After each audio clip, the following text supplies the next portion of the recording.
Fazer uns ajustezinhos aqui.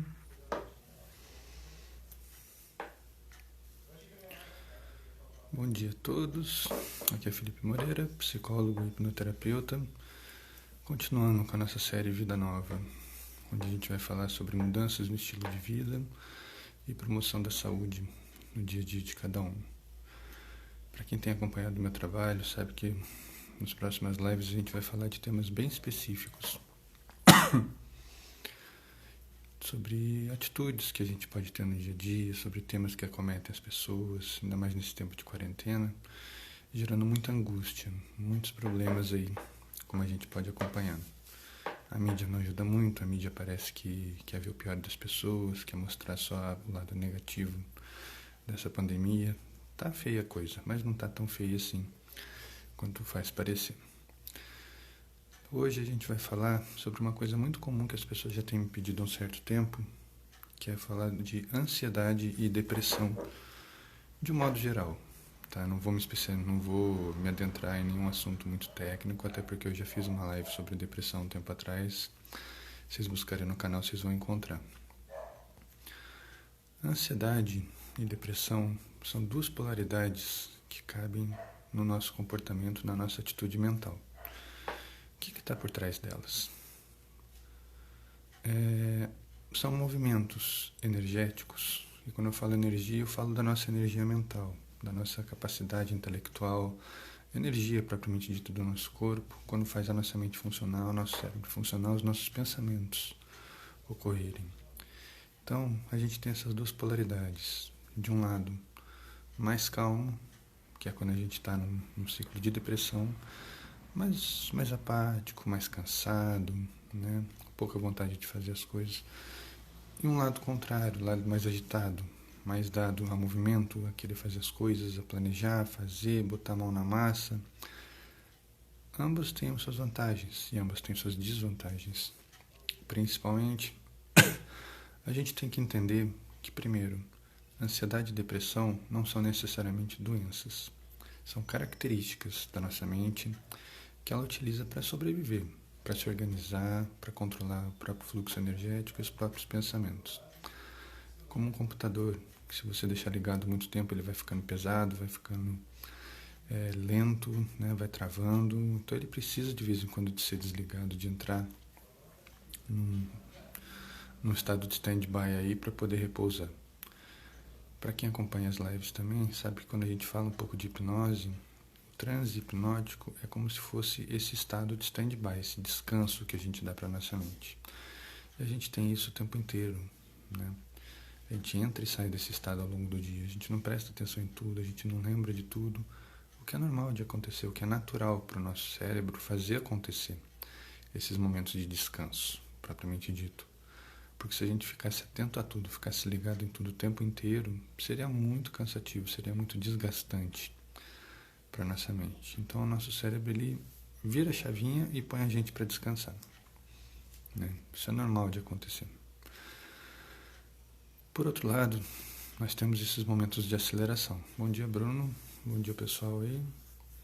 A gente tem esses momentos de aceleração, de agitação, que é o contraponto. É quando a gente percebe que está numa energia muito baixa, está muito lento e precisa entrar em movimento, precisa colocar as coisas para acontecerem. Por exemplo, precisa começar mesmo o dia, né?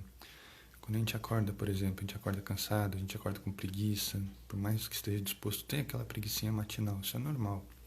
Então a gente precisa de um gás, precisa de alguma coisa que coloque o primeiro movimento para acontecer.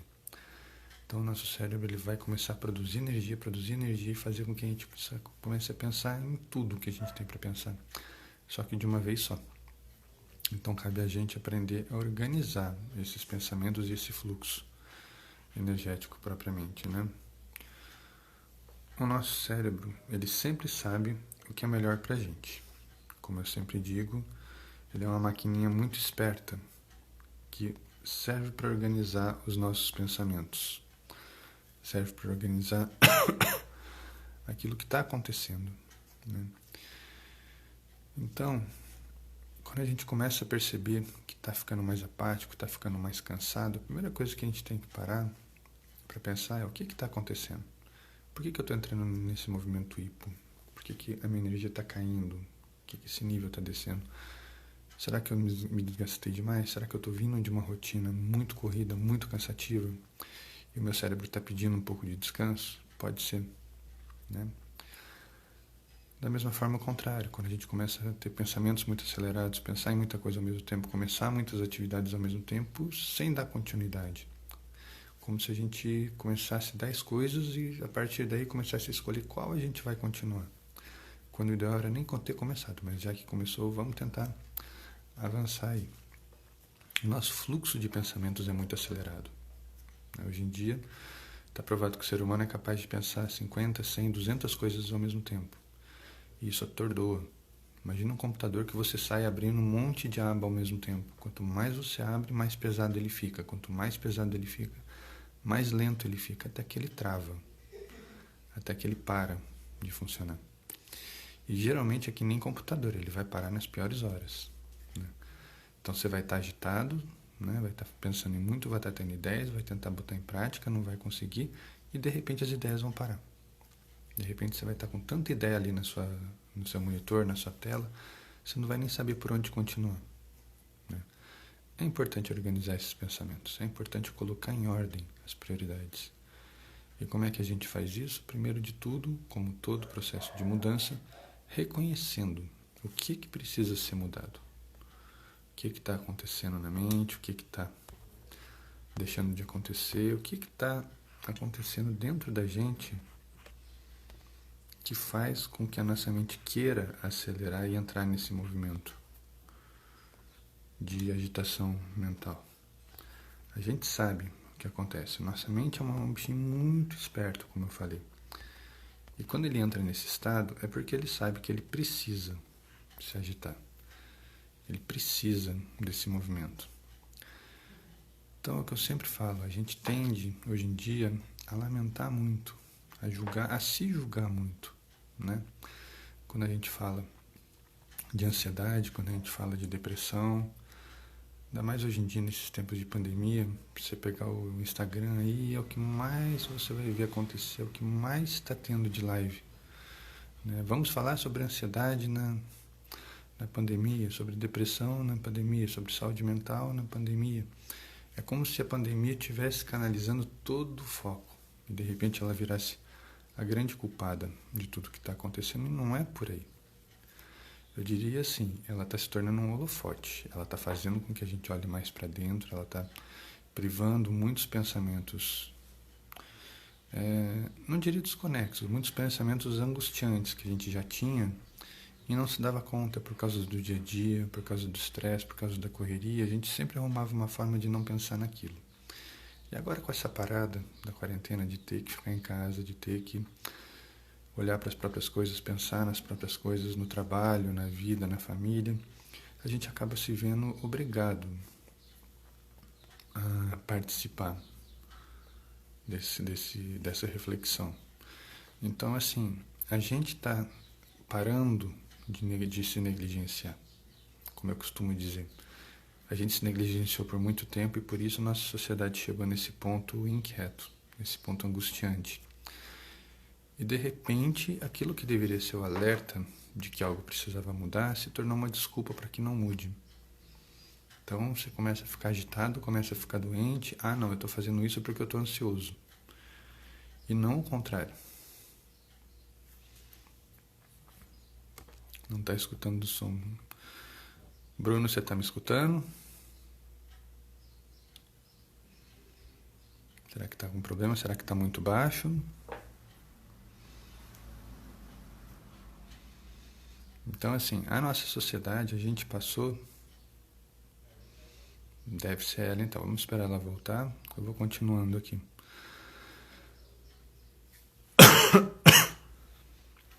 Eu sei que eu falo baixo. Eu vou tentar falar um pouco mais perto aqui para ver se melhora, apesar do tamanhão que vai ficar minha cabeça. A gente passou a usar os alertas do nosso cérebro para aquilo que está acontecendo com a gente como desculpas, né? Melhorou o espaço? Então, assim, a gente passou a usar Edelcio chegando, o pessoal começando a acordar aí. Vamos lá, vamos retomar. A gente passou a não mais levar em conta os alertas que a nossa mente dá das coisas que acontecem com a gente, mas a gente passou a transformar isso em desculpas para não fazer. Ah, eu tô cansado, não vou fazer isso agora. Ah, tô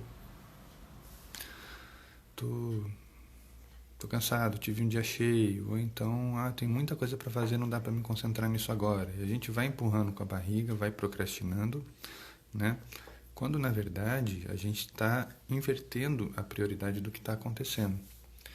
Nosso cérebro, como eu falei, é uma maquininha muito esperta. Algo acontece na nossa vida, vai ter um reflexo direto aqui dentro. Seja um reflexo positivo, seja um reflexo negativo, né?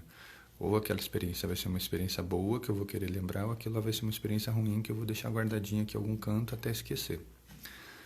Então, assim, a gente muitas vezes, para não ter que prestar atenção no que está acontecendo, entendeu? A gente para de levar em conta esse alerta. Ah, aconteceu alguma coisa. Bom dia, Patrícia. Bom dia, pessoal aí que está entrando. Edelson. Sejam bem-vindos aí. Então a gente passa a olhar para fora. Em vez de olhar para dentro, eu estou assim, o que será que está acontecendo? Por que eu estou angustiado? Por que eu estou triste?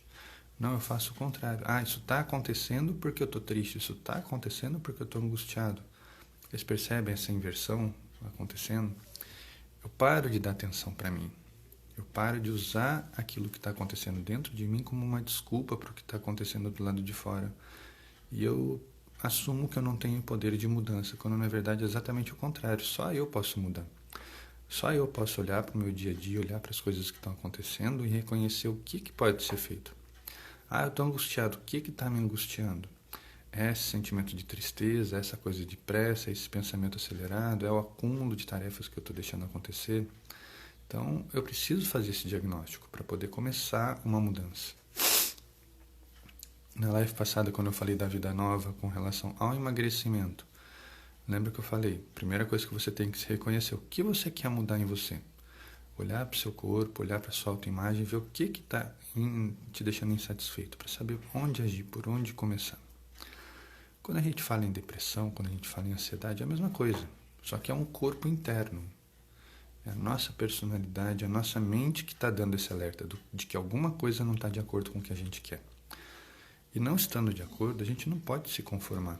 É isso e pronto, acabou. A gente não pode ser fatalista, a gente tem que ter atitude, né? Eu estou cansado, eu estou sempre cansado. Por que eu estou sempre cansado? Será que eu estou fazendo coisas interessantes? Será que eu estou interessado no que eu estou fazendo? Será que eu estou disponível a continuar fazendo essas coisas? Porque cansa. Trabalhar muito na mesma coisa é cansativo, né? Manter rotinas, tudo, são coisas que cansam, que atordoam, né? Então a gente tem que provocar uma mudança, a gente tem que agitar esse esqueleto aí. Tá cansado demais, tá ansioso demais, tá com aquela sensação, no psicodrama a gente chama de sensação de cobertor pesado. Quando você está com a sensação de estar coberto, está enrolado por alguma coisa e tenta se mexer e não consegue, né? É o quê? São crenças, são estresse, são angústias que estão acontecendo no nosso dia a dia e a gente está se privando disso, né? Ao invés de deixar aquilo acontecer, sentir aquilo e usar para mudança, entendeu? Não, está acontecendo, estou com uma carga muito pesada, deixa eu tentar aliviar essa carga, deixa eu ver o que eu posso fazer para mexer no meu dia a dia, para melhorar o meu dia a dia. Então a gente vai parando de fazer essa reflexão, porque no fundo a gente está esquecendo de ouvir a voz mais importante que a gente tem nesse sentido, que é a nossa própria voz, nosso próprio conselheiro anterior, ou como Jung dizia, o arquétipo do sábio, que está aqui dentro da gente, só esperando para ser consultado, mas a gente fica buscando respostas fora, a gente fica olhando para fora achando que os outros é que tem a resposta. Mas na verdade os outros só vão poder dar conselhos, os outros só vão poder dar palpites. Quem sabe o que está acontecendo, quem sabe o que está sentindo é a gente. Então o primeiro passo é reconhecer.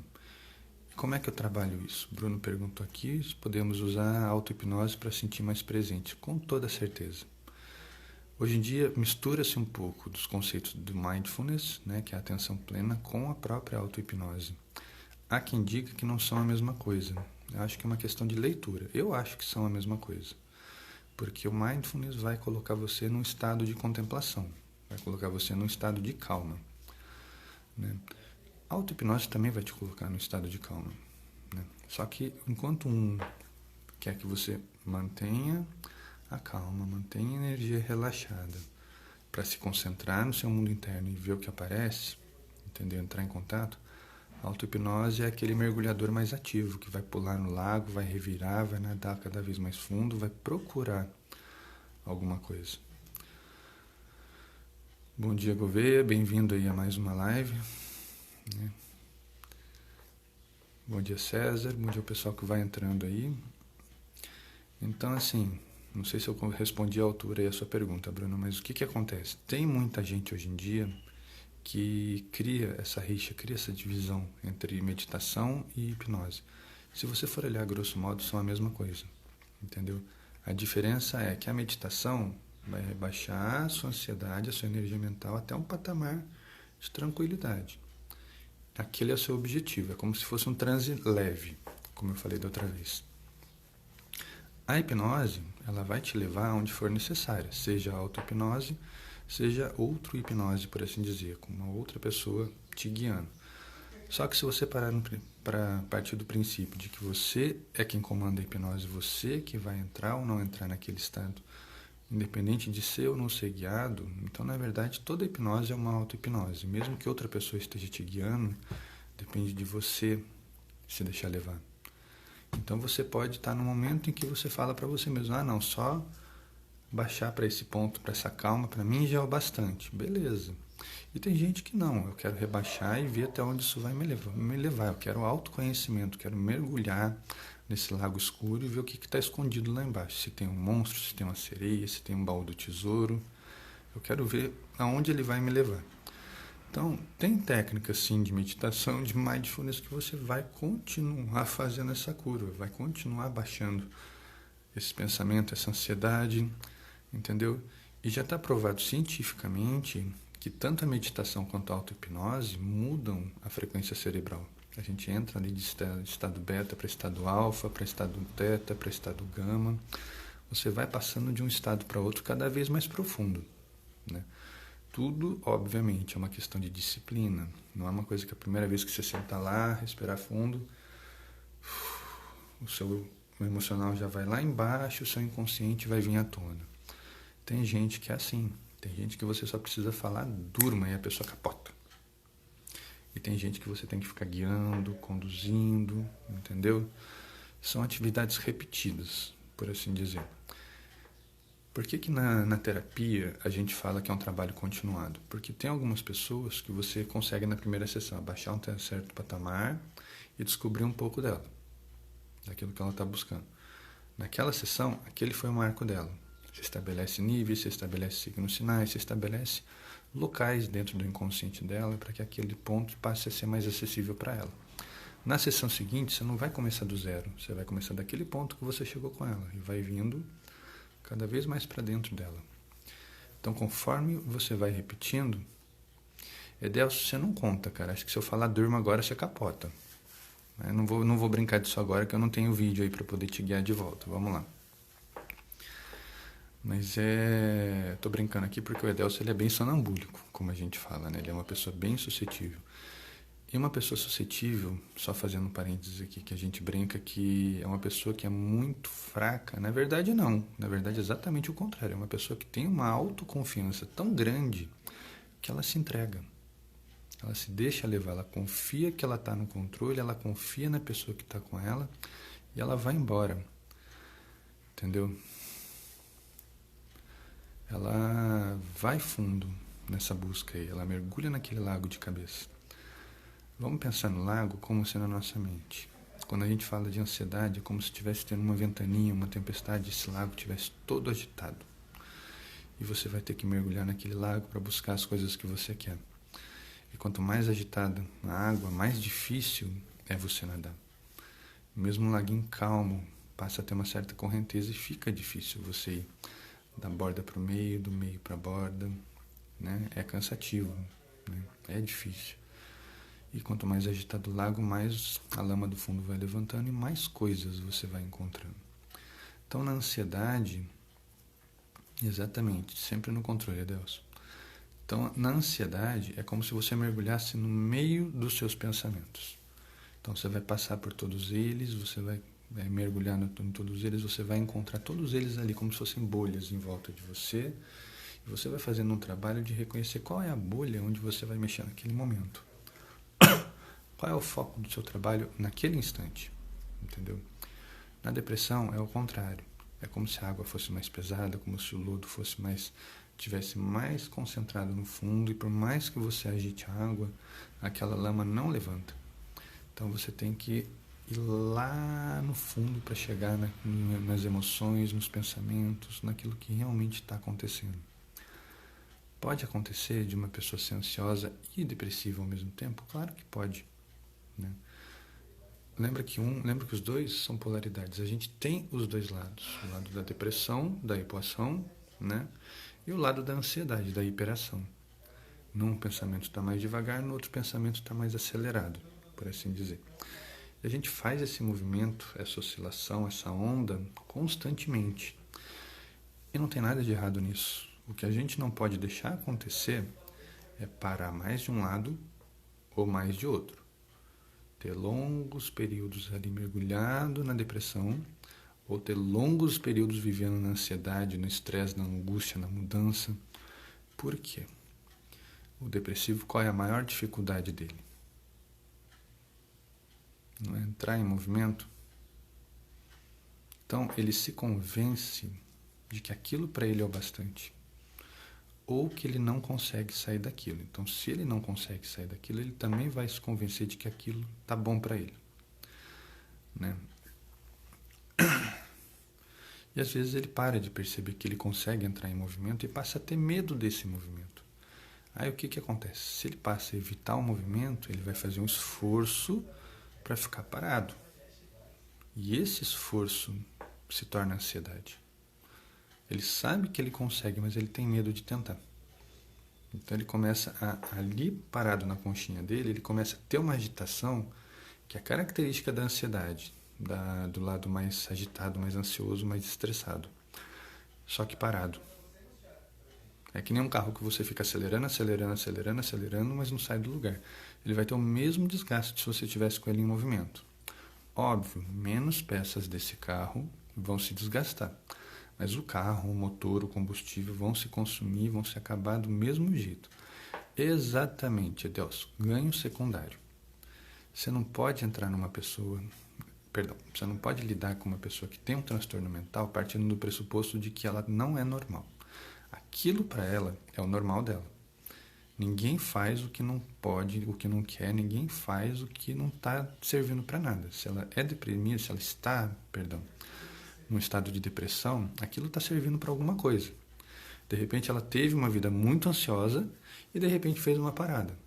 Então aquilo serviu para ela tirar ela daquela realidade que para ela começou a se tornar incômoda, e ela não percebeu que ela parou de vez. E às vezes tem o contrário, a pessoa foi muito inerte a vida inteira e entrou em movimento e agora não quer mais parar. Seja como for, lembra que a ansiedade é quando a sua atenção não está em você, está lá na frente. Então tanto o depressivo quanto o ansioso sofrem de ansiedade. Sim, o ansioso sofre de ansiedade. Por quê? O deprimido, esse é o Leno participando das lives como sempre. Qualquer hora eu vou botar a carinha dele aqui para vocês verem. O deprimido, ele tem medo de entrar em movimento. Ele tem medo do que ele pode se tornar, ele tem medo de se machucar, enfim. Mas ele tem medo da mudança que aquilo vai causar na vida dele, né? Então ele vive nessa ansiedade, ele se projeta lá fora. Ele se projeta no mundo, ele se projeta nas coisas que ele quer fazer. Só que ele vai se apegando ao sentimento de eu não consigo, ou então não é a hora, ou então não é para mim. A pessoa começa a se julgar negativamente.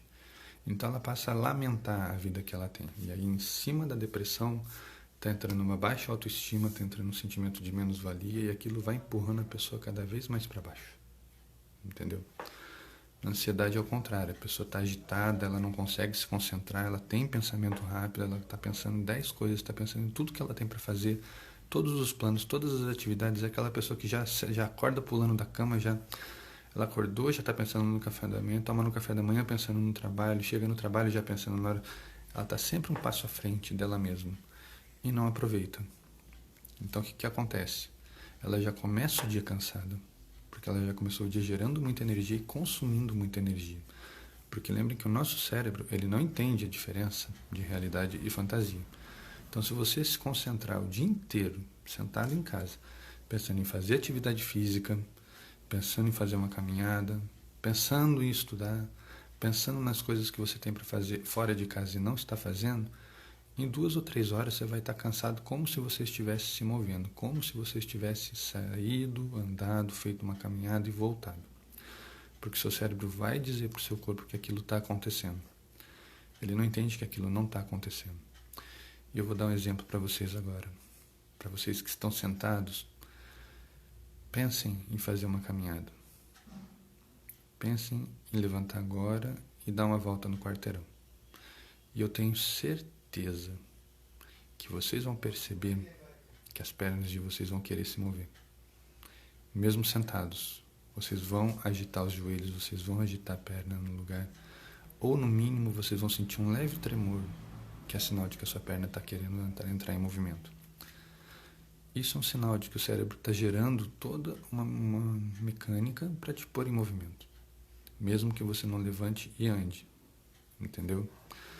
Mesmo que você não faça essa caminhada, o seu cérebro está fazendo o seu corpo sentir que está caminhando. Agora imagina você passar 1 ou 2 horas fazendo isso. Seu corpo vai ficar acabado. Seu corpo vai ficar cansado.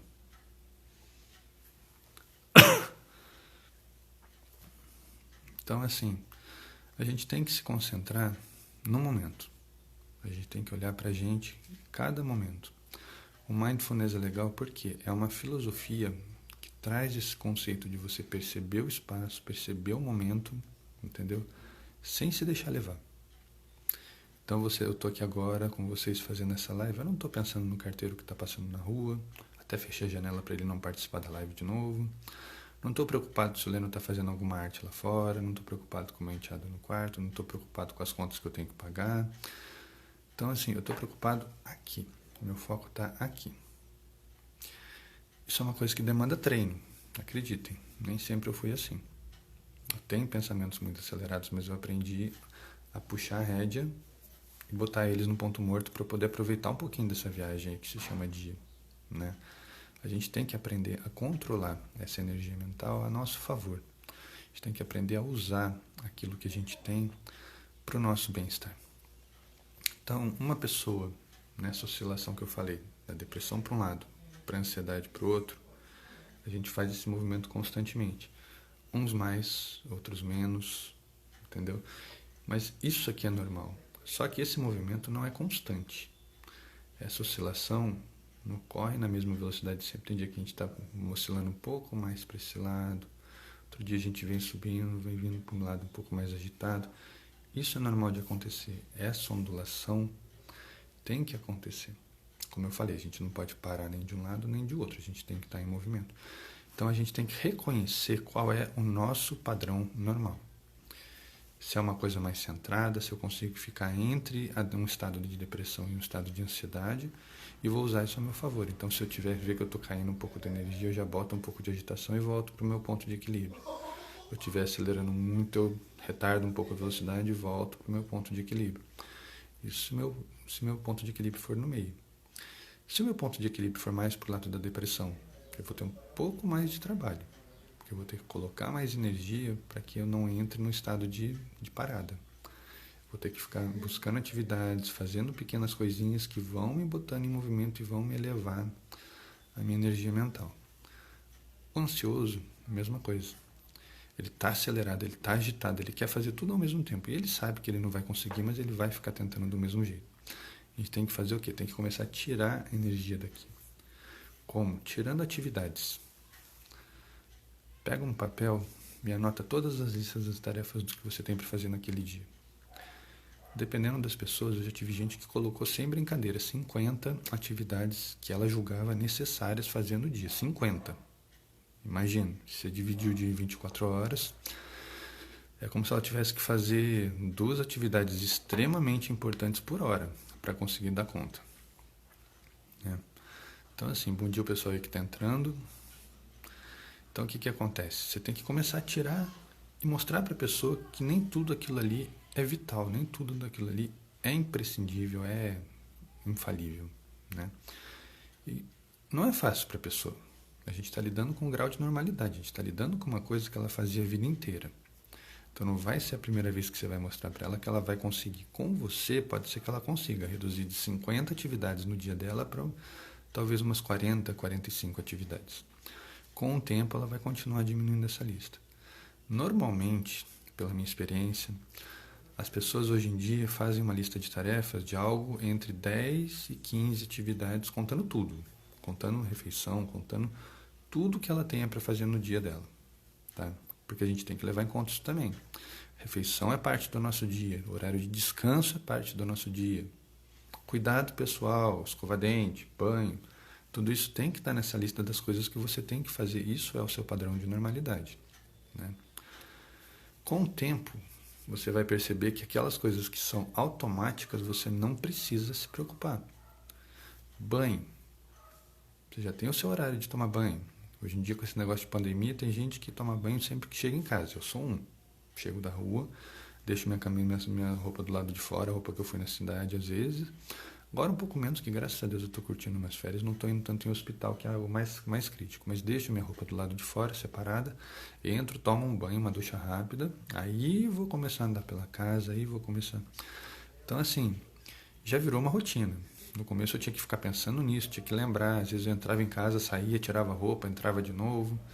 Que a gente esquece. Toda vez que você mexe numa rotina, não é de uma hora para outra. São atividades que vão se repetindo no dia a dia para fazer você pensar naquilo. Entendeu? Então, assim, a gente tem que começar a lidar com a nossa normalidade. Como? Imagina essa balancinha que eu falei aqui. De um lado, a depressão, do outro lado, a ansiedade. E vamos tentar observar aonde você está nessa balancinha, nesse ponto de equilíbrio aqui. Você está pendendo mais para o lado da pouca energia ou você está pendendo mais para o lado da aceleração? Outra forma interessante de você reconhecer isso, pasme, é pelo tom da voz da pessoa. A pessoa que fala mais baixo, em geral, está com pouca energia, fala mais devagar, fala de forma pausada e quase mecânica. E a pessoa que fala mais alto, fala mais marcante, fala mais rápido, tem uma fala mais marcante, ou então tem uma fala mais prolixa, de sempre explicar o que está falando, o que está pensando, geralmente está pendendo para o lado mais da agitação. Então, o primeiro passo de qualquer mudança é reconhecer em que pé você está hoje, né? Eu fiz uma cola enorme aqui para falar de estado de depressão, estado de ansiedade, mas eu decidi que eu não ia ser mais técnico nessa live, porque eu acho que a gente está aqui para falar de coisas práticas, né? Depressão tem muitos nomes, né? Tem muitos recursos aí, muitos lados, muitas facetas para a gente levar em conta. E assim, se você entrar em qualquer site, você vai achar N definições de depressão. Então eu não vou ficar perdendo meu tempo aqui explicando para vocês o que é a depressão. Me interessa o quê? Te ensinar a entender que a depressão faz parte de você. Não quer dizer que todo mundo tenha depressão, mas todo mundo sabe ser depressivo. E tem que aprender a usar isso. O que você não pode é estagnar. Cravar ali embaixo no campo da hipoação e ficar ali. Você tem que ir aos pouquinhos puxando de volta o movimento. Mesma coisa do lado da agitação. Você não pode ficar sempre acelerado porque seu corpo não aguenta. Lembra que eu falei do computador, que você sai abrindo um monte de aba, chega uma hora e nem ele consegue mais processar e vai acabar travando. O corpo é a mesma coisa. Então, assim, vamos relaxar. Vamos relaxar, vamos parar de julgar, vamos olhar pra gente mesmo e pensar, onde eu tô nesse ponto de equilíbrio aqui? Qual é o meu equilíbrio? Não é um teste psicológico, só para deixar claro. É mais uma brincadeira que vai te ajudar a se reconhecer. Eu sou uma pessoa, como eu já falei em outras lives, eu saí de uma depressão ferrada. Então, assim, eu tinha uma tendência a cravar aqui embaixo. E eu ficava arrumando pretextos para me pôr em movimento. Hoje em dia eu já faço isso há tanto tempo que já é natural para mim ficar aqui, ó, oscilando mais aqui no meio. Eu percebo que eu estou acelerando muito, eu volto. Eu percebo que eu estou parando muito, eu volto. Então, foi a maneira que eu encontrei de usar essa minha tendência à depressão a meu favor. Já que eu tenho uma facilidade de parada, eu vou tentar me colocar cada vez mais em movimento, porque eu sei que naturalmente o meu cérebro vai se desligar. Naturalmente ele vai tirar a energia das coisas que não são vitais e vão entrar, vai pausar aquilo que ele está sentindo. Entendeu? Então, vocês, quero ouvir de vocês um pouquinho. Até agora só eu falei, até agora só eu tagarelei aqui como sempre. Vocês já passaram por uma depressão ou conhece alguém próximo de alguém da família que tenha passado por isso? Se sim, comenta como foi lidar com essa pessoa. Como foi ouvir dessa pessoa? Entendeu? Eu tive muitos casos de depressão na minha família, por exemplo. Então eu tive muito aprendizado para ser depressivo. Mas também tive muito aprendizado de como sair desse estado. Como eu falei, se a gente não consegue encontrar a resposta na gente, a gente tem que olhar em volta. O mindfulness vai fazer a gente olhar para a gente, não para a gente ficar preso dentro da gente, mas para a gente se entender. Só ele também não vai adiantar. Você saber, eu tenho tantos por cento de tendência para depressão e eu tenho tantos por cento de tendência para ansiedade. Beleza, você pode fazer esse reconhecimento. Mas, se você não usar isso a seu favor, não adianta.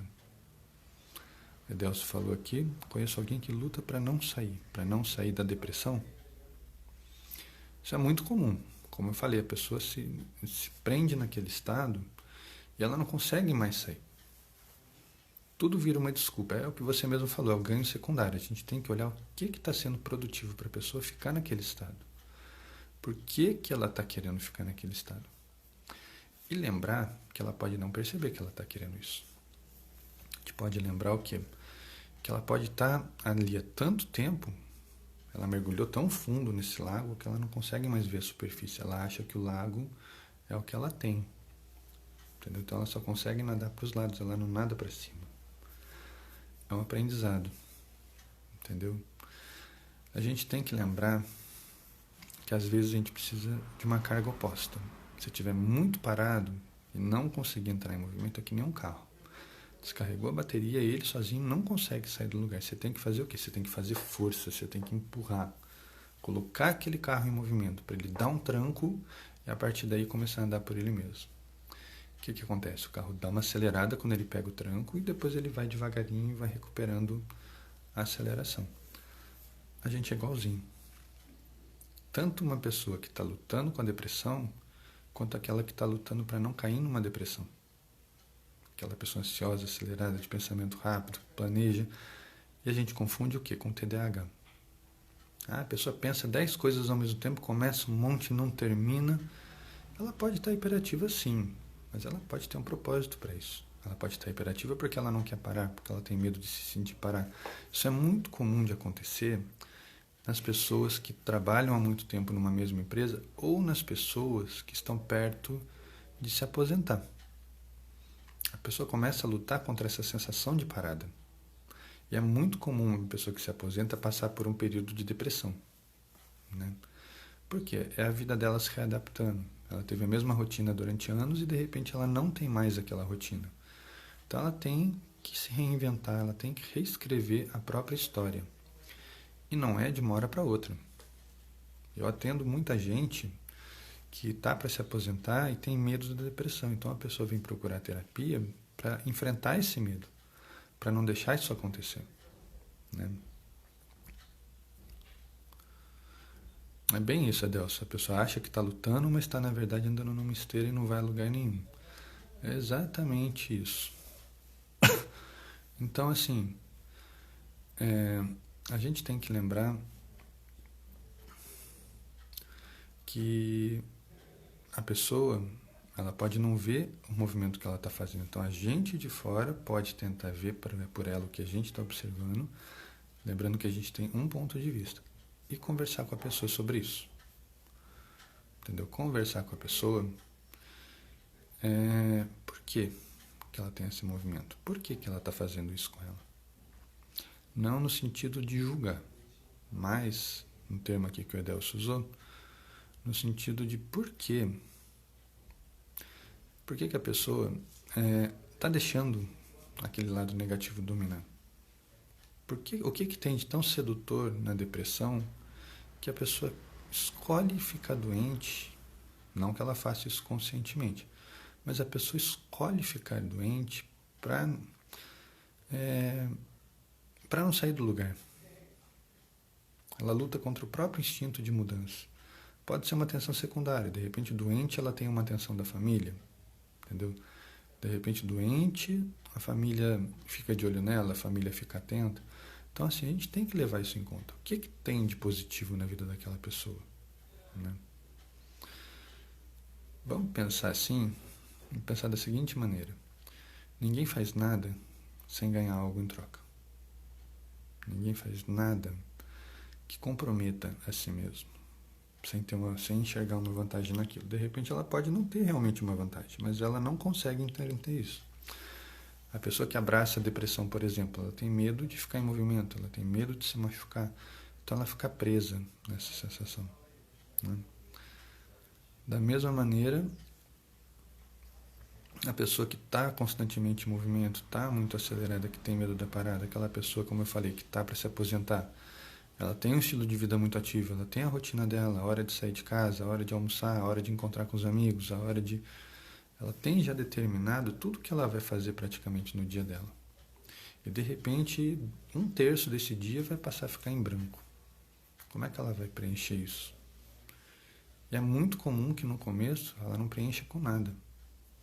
É muito comum que no começo, entendeu? A pessoa lamente até. Eu tive um paciente que ele se aposentou, você sabe o que ele fazia para preencher esse tempo? Ele ia para a empresa. Não para trabalhar, obviamente, mas ele ficava lá conversando com as pessoas, ia no grupinho do café, fumava um cigarro com o grupo dos fumantes, você entendeu? Então ele tentava manter um pouco daquelas rotinas que ele tinha ativas, mesmo não sendo mais rotinas dele. E aí o que acontece? A pessoa vai ficando presa e vai criando desculpas e vai tendo trabalho de manter uma vida que não é mais dela. É como se a pessoa vivesse andando olhando para trás. Uma hora a pessoa tropeça. Ganho secundário é uma coisa terrível, porque a gente não percebe, primeiro de tudo, que ele é secundário, a gente acha que é um ganho.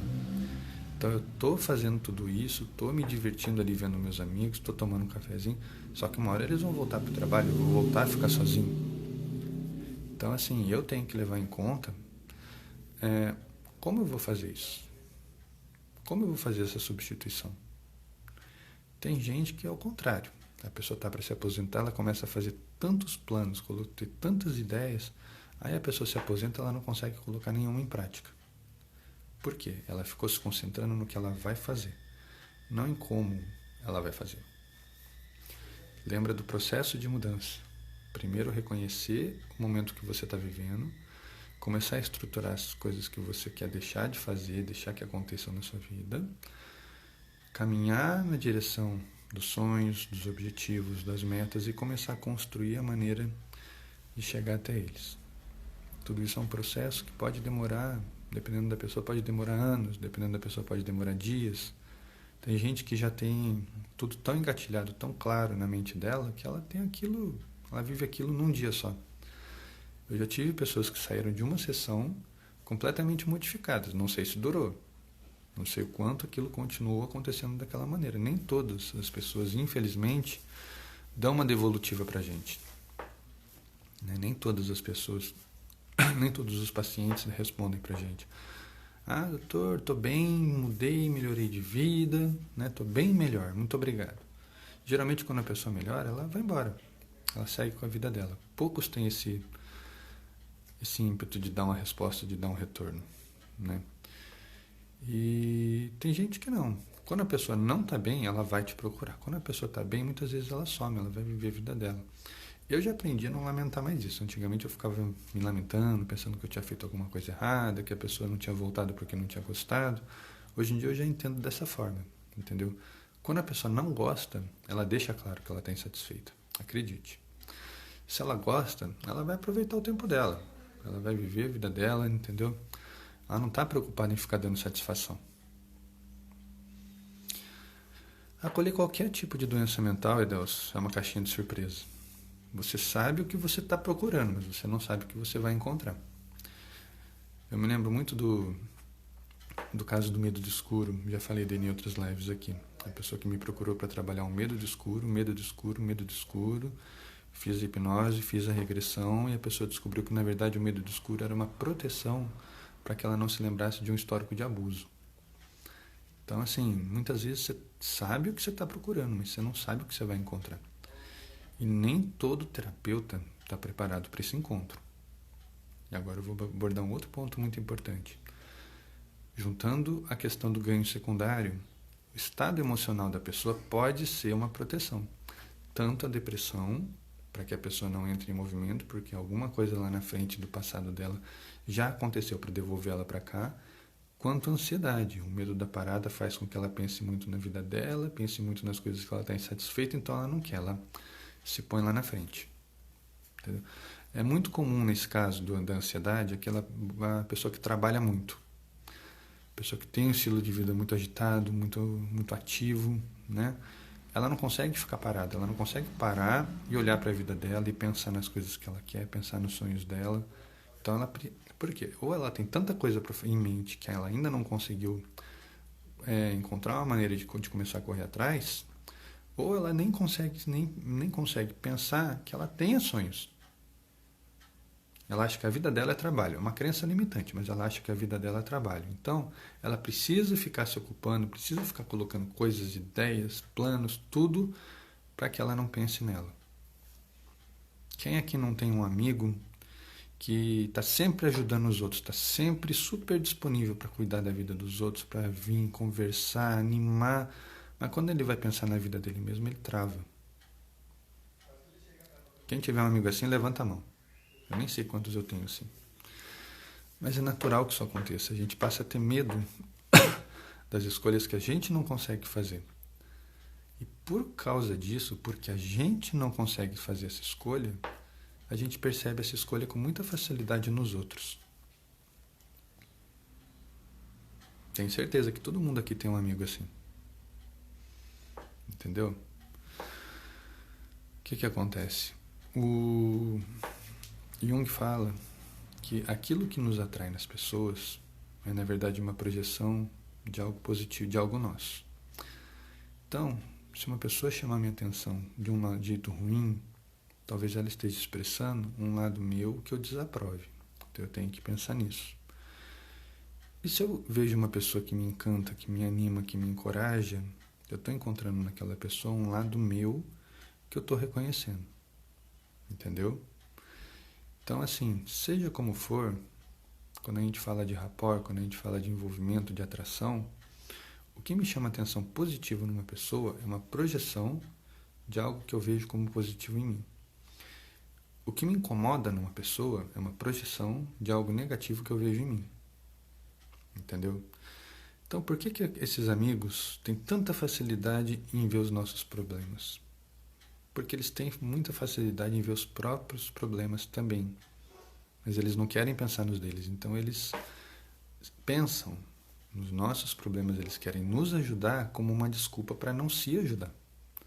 Às vezes eles fazem os dois. Às vezes, ajudando a gente, ele está inconscientemente resolvendo os problemas dele também sem perceber. Como se fosse um ganho secundário para eles, uma terapia secundária para eles mesmos. Você entendeu? Mas o principal é que a gente tem que entender que a gente sempre vai estar nesse cordão, nessa oscilação. Quanto antes a gente achar um espelhamento, exatamente, Zé. Então, quanto antes a gente encontrar aqui, nesse cordão, em que ponto a gente está, qual é a nossa matriz de equilíbrio aqui, mais fácil vai ficar para a gente usar isso a nosso favor. Como eu falei, vou falar de mim novamente. Se eu tenho uma tendência à depressão, eu sei que eu preciso me ocupar de coisas que me ponham em movimento para que eu não caia naquele abismo. Hoje em dia eu já não tenho mais tanto essa tendência, já faz anos que eu estou tratando, estou em outro momento. Mas eu passei por todo um processo terapêutico, toda uma revolução, tomei medicação para chegar nesse ponto. Então, assim, às vezes a gente precisa recorrer a forças externas, sim. Mas o autorreconhecimento é também muito importante. Saber qual é o seu ponto, qual é o seu momento. E reconhecendo o seu momento é que você vai saber como melhorar. Eu não vou nem falar mudar aqui, eu vou falar melhorar. Por quê? Porque nem todo mundo está insatisfeito com a vida que tem. Sabe que tem alguma coisinha que pode sempre ser melhorada. Só que se você falar para a pessoa, você tem que mudar de vida, a pessoa imediatamente, inconscientemente, ela vai achar o quê? Que a outra pessoa está criticando ela. Então, nossa, o cara está falando que eu não sei viver, o cara está falando que eu estou fazendo alguma coisa errada. Perdão. Então, assim, o inconsciente é muito forte. Então, quando você fala melhorar, você dá a entender o que? Eu estou fazendo certo, mas ainda posso melhorar nos pontinhos. É uma forma mais leve de dizer a mesma coisa, na verdade. Mas você entendeu? Não entendi, Adelso, a sua pergunta. E a angústia desse momento? De perceber esse gatilho, essa mudança, é isso? Mas enfim, a gente reconhecendo o ponto onde a gente está, qual é o ponto que serve pra gente pode primeiro começar a melhorar as coisas que incomodam na gente, né? E começar a buscar soluções para elas, seja nas outras pessoas, seja no trabalho, seja nas coisas que a gente escolhe fazer na vida. Lembrando que ninguém muda da noite para o dia. Ninguém muda um estilo de vida em uma sessão. E quem promete isso, desculpem, está mentindo. Quem fala que vai mudar a sua vida em um encontro, a pessoa está sendo... Perdão, quase que eu derrubei meu celular. A pessoa está sendo muito ousada, está sendo muito temerária. Primeiro de tudo, e também está sendo muito irresponsável, porque ela não sabe como você chegou naquele ponto. Então ela também não tem o direito de te julgar. É aquela pessoa que busca uma terapia de uma sessão. Quero resolver minha depressão. Tem gente que promete.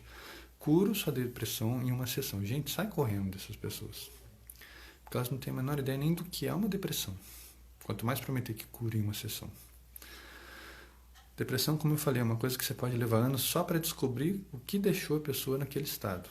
Para daí ela conseguir se levantar. Tem pessoas, se você der ideias, der gatilhos, ela já vai começar a se levantar. Para uns isso basta. Para outros, o que vai acontecer? Ela vai se levantar, vai esbarrar o quê? No gatilho que colocou ela em depressão e ela vai voltar lá para baixo. Então, realmente, você curou a depressão por quanto tempo? Por mais uma sessão, por mais um mês, por mais um ano? Então, assim, eu falo que é ficar tomando dipirona para dor de câncer. Você reduz a dor, você diminui a dor, mas o câncer está lá. Entendeu? Tudo que é transtorno mental foi construído na pessoa. Foi construído na personalidade e na vida dela. Então, você não vai perceber todos os gatilhos que envolvem ali de uma vez.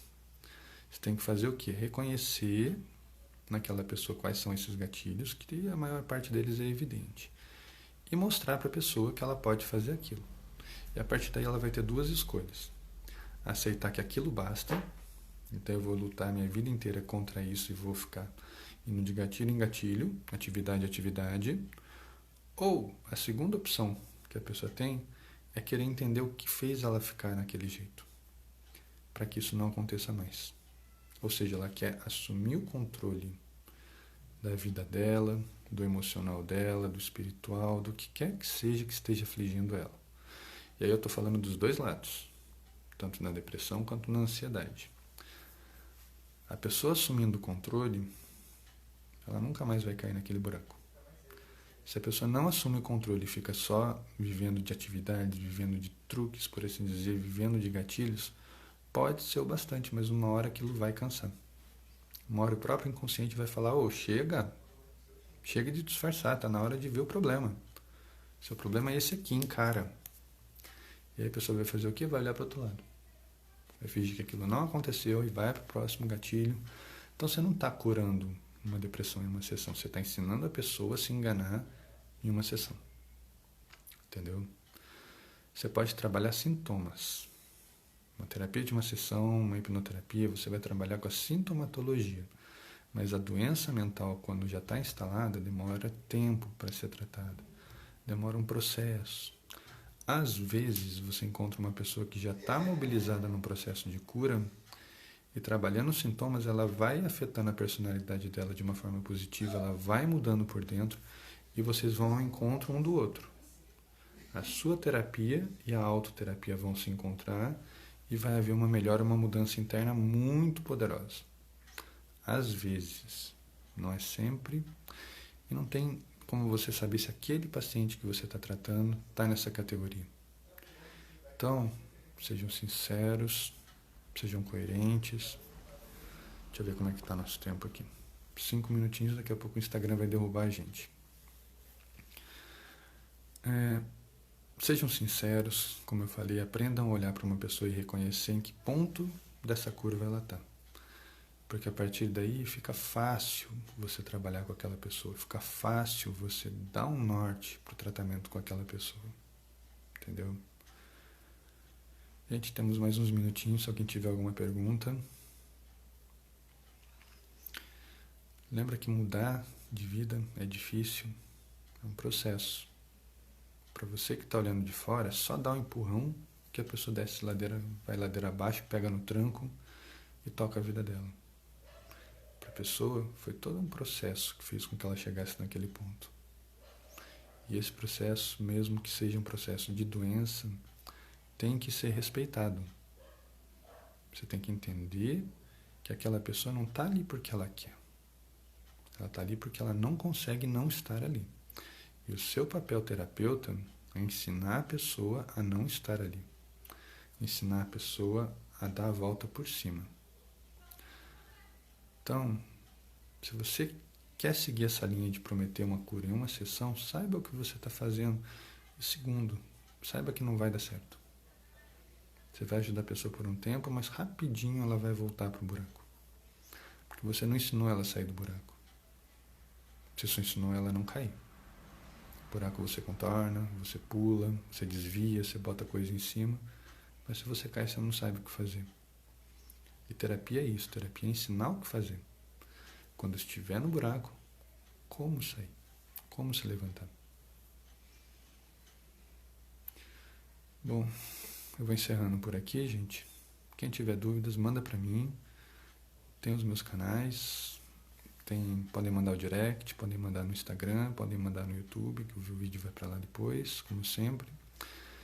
E nos grupos aí, a gente vai estar sempre discutindo, sempre conversando sobre esses assuntos, continuando essa discussão. As conversas com vocês, as perguntas de vocês são o que motivam esse quadro a continuar e são o que vão sempre gerando o tema das próximas sessões. Tá bom? Então a todos vocês, um ótimo dia, uma ótima jornada. Muito obrigado pela permanência de vocês, por estarem aqui com a gente, por estar mandando suas perguntas, suas participações. Quem tiver dúvidas, manda. E quem eu não respondi, eu vou responder com muito carinho. Tá bom? Gente, menos de 1 minuto. Já vou me despedir por aqui, então. Obrigado pela presença de vocês. E quarta-feira tem mais. Fiquem de olho aí. Beijo para todos e boa semana.